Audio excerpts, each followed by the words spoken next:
Kristen diserang, Allahnya orang Kristen tiga. Tidak. Ingat, gereja dan gereja atau raja hanya selalu mengatakan Allah itu hanya satu. Jangan pernah percaya di tiga orang mengatakan Allahnya orang Kristen itu tiga. Di mana? Nggak pernah. Rumusan gereja mengatakan Allah itu tiga. Allah itu hanya satu. Tidak ada Allah yang lain. Siapa itu Allah? Siapa itu Allah? Yesus Kristus. Itu hanya satu. Nggak ada yang lain.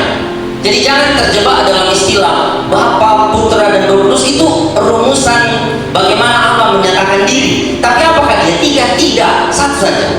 Jadi kalau ada orang mengatakan ini orang Kristen konyol sekali kok percaya sama tiga Allah. Nggak pernah kami percaya sama tiga Allah.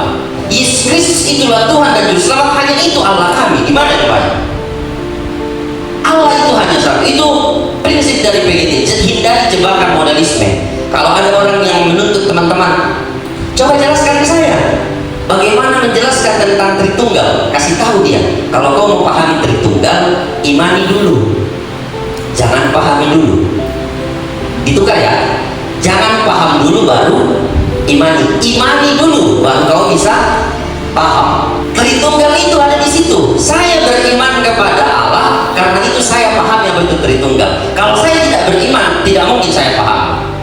Jadi rumusan ketritunggalan tentang Bapa, Anak, dan Roh Kudus itu bukan rumusan logika. Itu rumusan bahasa iman, ekspresi iman, dan itu menuju kepada satu Allah, tidak tiga Allah. Bagian yang lain dari bab 1 ini, Allah itu adalah satu-satunya sumber kehidupan, berkat, dan kebaikan. Artinya kalau ada orang mengatakan kejahatan itu dari mana, jawabannya bukan dari Allah. Itu posisi kreator aja. Saya ini menderita karena hukuman dari Allah. PGT mengatakan tidak. Allah itu sumber kehidupan. Kalau ada kejahatan, ada keburukan, itu bukan dari Allah. Jadi kalau ada orang mengatakan, lah dari mana itu iblis? Itu bukan dari Allah. Dari mana itu kuasa dosa? Itu bukan dari Allah. Yang berikut, Allah yang kekal telah menciptakan segala sesuatu. Nah di sini penting, pencipta dan ciptaan. Di situ disebut Allah yang kekal. Siapa yang kekal? Pencipta. Berarti kalau pencipta kekal, ciptaan itu apa? Fana. Manusia itu apa? Manusia itu ciptaan atau pencipta?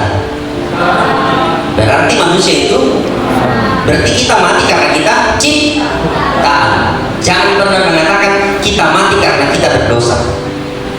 Bukan itu pertama. Jangan kaitkan dengan kita ini kan mati gara-gara si perempuan itu makan buah di Taman Eden. Tidak begitu posisi teologi kreator aja. Posisi kita mati karena ini. Kita adalah ciptaan. Oke, itu